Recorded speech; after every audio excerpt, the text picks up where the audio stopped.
자, 오늘은 팔뚝살에 대해서 이야기를 해 보도록 하겠습니다. 팔뚝살 늘어짐은 나이를 먹으면서 나타나는 어쩔 수 없는 현상이다 라고 많이들 생각을 하십니다. 물론 얼만큼 늘어져 있느냐에 따라서 차이가 있기는 하겠지만 팔을 펼칠 때 팔꿈치 안쪽과 엄지손가락 그리고 팔꿈치 외곽 쪽과 새끼손가락을 맞춰주면 축 늘어지거나 덜렁덜렁 거리는 것은 아무래도 덜하게 됩니다. 그리고 이렇게 맞추더라도 손바닥의 정면을 보게 한 상태라면 늘어져 보일 수밖에 없습니다. 이유는 너무너무 간단해요. 삼두근이 거기 붙어 있어서 그럽니다. 그러니까 삼두근이 밑으로 처지도록 들고 있기 때문에 팔뚝살이 더 처져 보인다는 거죠. 그런데 많이들 이렇게 팔뚝살이 처지도록 펼쳐 놓고서 늘어진 팔뚝살을 잡고서 막 툭툭 치면서 흔든다던가 꼬집고 때리고 막 잡아 당기고 막 이렇게 괴롭히면서 막 흉하다, 보기 싫다 막 이런 얘기들 막 한단 말이에요. 그게 삼두근 입장에서 보면 늘어질 수밖에 없는 상태로 해놓고 늘어져 있다고 막 구박하는 게 되는 거죠. 참 억울하겠죠? 실제로 삐집니다. 근육을 쌓고 있는 막은 기억하는 능력이 있으니까요. 팔을 펼쳐서 이렇게 만들려고 해도 안 되시는 분들이 있으실 거예요. 삼두근이 정말 많이 삐져 있다고 생각하시면 됩니다. 삼두근이 팔뚝을 어느 정도는 받쳐줘야 되는데 전혀 그 기능을 하지 않는다는 거죠. 게다가 이 정도로 삼두근이 안 움직여준다면 손목 한 번 정도는 삐거나 뭐 인대가 늘어난다거나 부상이 있었을 가능성이 꽤 높겠죠. 우리의 팔은 겉으로 보기에는 어깨부터 시작되는 것 같지만 그건 어디까지나 외형적으로 봤을 때 이야기고요. 실제 움직임 자체는 가슴과 등에서부터 시작이 됩니다. 움직이는 방향성을 보면 어깨, 팔꿈치, 손목, 손가락 마디마디 하나까지 모두 내측 회전을 기본으로 합니다. 그리고 외측 회전의 경우 내측 회전에 비하면 거의 안 되는 거라고 볼 수 있죠. 왜 이렇게 되는 걸까요? 물론 이 부분은 골격의 형태랑 연결성을 이해하고 있다면 이거를 왜 따지고 있지? 라는 생각이 들 수도 있어요. 너무 당연한 거거든요. 그래서 관가할 수 있는 부분이 있습니다. 내측과 외측의 거리가 다르다는 거죠. 내측이 짧고 외측이 긴 거예요. 그러니까 내측으로 움직이기는 편한데 외측으로 움직이기는 불편하다고 보시면 됩니다. 이렇게만 봐도 내측과 외측의 길이가 다르다는 걸 충분히 알 수 있죠. 내측과 외측의 길이가 일정하게 늘어나면서 팔 전체를 균일하게 받쳐줘야 하는데 안타깝게도 보통은 관절을 다 꺾어버립니다. 팔이 이렇게 꺾이면은 어깨가 긴장될 수밖에 없어요. 어깨는 긴장되는 것만큼 많이 들립니다. 그리고 어깨가 들리면은 가슴은 그만큼 밑으로 처지게 돼요. 등과 팔의 연결성은 짧아지게 되고 가슴과 팔의 연결성은 멀어지게 되는 거죠. 내측에서 과신전이 일어난다고 보시면 됩니다. 가슴과 팔에서 이미 과신전이 다 일어났기 때문에 손가락이 제대로 펴질 리가 없어요. 손가락이 펴질 만한 길이가 남아있지 않은 거죠. 특히나 엄지손가락은 더 안 펴질 겁니다.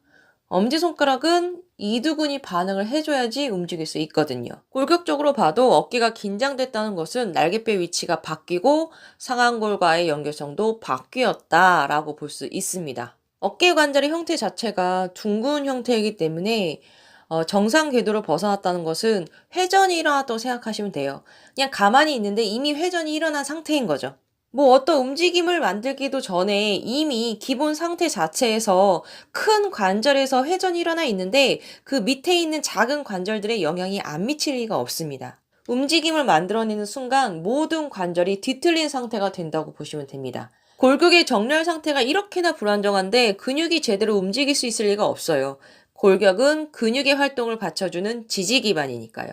그래서 어깨 긴장을 풀고 팔꿈치를 원위치로 보내줘야 관절의 뒤틀림이 정상 궤도를 들어서게 되고 관절이란 통로가 열리면서 큰 근육, 등과 가슴 근육들의 힘이 팔꿈치를 지나 손목을 지나서 손가락 끝까지 전달되게 되는 거죠. 팔은 그냥 바르게 펼쳐서 늘려주는 것만으로도 팔뚝 운동 얼마든지 됩니다. 어깨랑 팔꿈치, 손목에서 다 긴장 풀고 그냥 어깨 높이로 팔을 펼친 다음에 어깨가 길어진다는 생각으로 쓱 늘려보세요. 충분히 시원합니다. 이 상태에서 팔뚝을 비틀어 버리면은 난리 납니다. 이걸 힘으로 막 제어하려고 막 한다면은 아무것도 느낄 수 없습니다. 힘으로 제어하려고 그러면 절대 관절이 정상 궤도에 하나하나 다 맞춰지지가 않아요. 예, 이 말은 운동은 힘으로 하는 게 아니란 이야기죠. 저는 운동을 하기 전이나 운동을 한창 했을 때나 근육량이 항상 미달이었어요. 정상 수치 이상을 가본 적이 전 없습니다. 제가 한창 운동을 할 때 몸이 너무 많이 좋아졌었어요. 주변 분들도 다 놀랄 정도로. 그것도 굉장히 단기간에 좋아졌기 때문에 궁금해서 인바디 체크를 해봤었어요. 그런데 체중 미달, 근육량도 미달. 그래서 너무 마르시고 힘이 없으세요라고 하는 거예요. 저는 막 바닥에서 팔굽혀펴기 막 10개, 20개씩 하고 있는데 저보고 이제 운동 좀 하라고 그러는 거죠. 이 말을 굳이 하는 이유는 일반적인 인바디 체크를 통해서 나오는 근육량은 의미가 없다는 거예요. 심지어 근육량이 변해요. 어떻게 근육량이 변할 수가 있죠? 변하는 거 아니야? 라고 생각하실 수 있는데 그럴 리가 없어요. 물질이 갖고 있는 질량이라는 게 변한다면 밀도라는 게 존재할 수가 없으니까요. 가만히 생각을 해보세요. 늘어날 수 있다는 말은 줄어들 수도 있다는 이야기고 줄어들 수 있다는 것은 없어질 수도 있다는 이야기입니다. 하지만 근육은 절대 없어지지 않아요. 사람이 근육이 없으면 그건 더 이상 사람이 아닌 거잖아요. 그지 않나요? 그 말은 근육이 과하면 그것도 더 이상은 사람이 아니란 이야기입니다.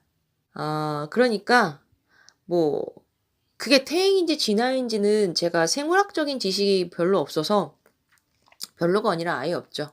그래서 뭐 자세히 설명을 하진 못하겠지만 근육의 양이 많아지고 그 크기가 점점점 계속해서 커진다는 건 분명히 그게 순수 근육이지는 않다는 이야기입니다. 다른 물질이 포함된다는 거죠. 그렇게 근육으로 측정되는 물질들이 많이 생겨나는 게 좋은 건지 나쁜 건지는 잘 모르겠어요. 저는 근육을 키운 적도 없지만 근육을 키워야 된다는 필요성을 느껴본 적도 없거든요. 하지만 이건 확실합니다. 인체는 이미 지구라는 행성에 적응하기에 가장 최적의 상태로 태어나서 만들어진다. 라는 것을요. 자, 오늘 이야기는 여기까지고요. 저는 다음 시간에 다시 뵙겠습니다.